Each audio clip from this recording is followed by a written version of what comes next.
Sejak dibentuk pada 31 Ogos 1970, Rukun Negara terus menjadi tunjang perpaduan rakyat Malaysia melalui amalan sistem nilai yang dapat menghakis isu perkauman dan agama. Selain menyemai rasa cinta kepada negara, ideologi nasional itu turut dilihat sebagai usaha mematikan pelakuan chauvinis serta anasir ekstremisme. Namun ramai yang mungkin tidak mengetahui ikrar penting itu adalah hasil formula Allahyarham Tun Dr. Ismail Abdul Rahman. Sempena Hari Kebangsaan 2023, wartawan Juliana Sharin menyingkap sisi kehidupan serta perjuangan pemimpin ulung itu. Tidak siapa pun boleh pertikai bahawa Tun Dr. Ismail itu seorang pejuang bangsa.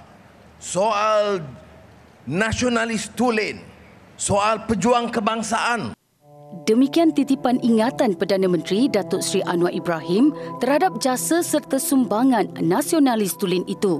Merupakan bekas timbalan Perdana Menteri kepada Perdana Menteri kedua Tun Abdul Razak, Tun Dr. Ismail turut pernah menggalas jawatan Menteri Hal Ehwal Dalam Negeri.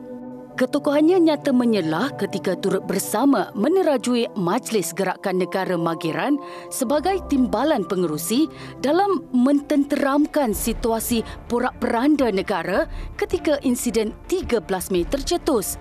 Ayat demokrasi sudah mati yang diungkapkan Tun Dr. Ismail melalui siaran radio serta televisyen pada 14 Mei pastinya kekal terpahat dalam ingatan mereka yang melalui detik hitam negara ketika itu.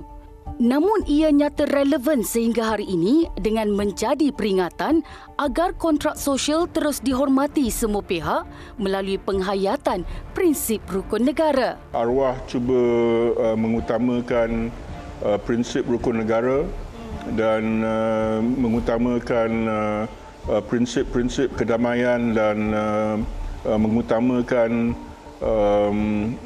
cara kita berbahas dengan cara yang sopan dan tidak terlampau batasan yang boleh menyakitkan hati mana-mana kaum. Cucu Tun Dr. Ismail, Kamariah Syakirin Mustafa, menyifatkan datuknya adalah figura berhemah serta berintegriti tinggi.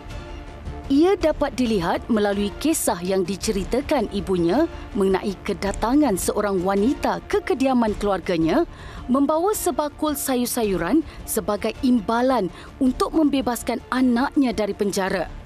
And he said, "No, get out. Get out of this house." So my mother questioned, "Why did you do that? She's just an old lady just offering vegetables." And he said, if you can accept those vegetables, that is already seen as corruption.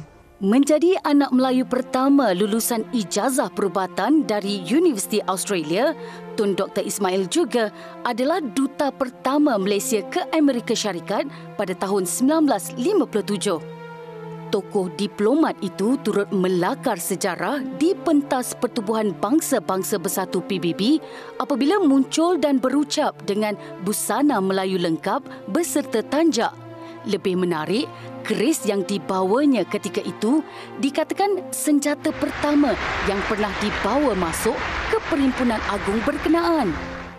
2 Ogos 1973, Allahyarham yang ketika itu berusia 57 tahun menyambut panggilan ilahi ekoran serangan jantung dan menjadi pemimpin pertama disemadikan di Makam Pahlawan Masjid Negara.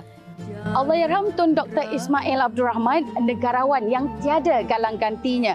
Ketokohannya menjadi suri teladan sepanjang zaman. Sebagai tanda penghargaan jasa dan bakti beliau, namanya terus terpahat di taman perumahan, beberapa jalan, sekolah dan institusi pendidikan. Bak kata pepatah, harimau mati meninggalkan belang, manusia mati meninggalkan nama. Juliana Sharin melaporkan.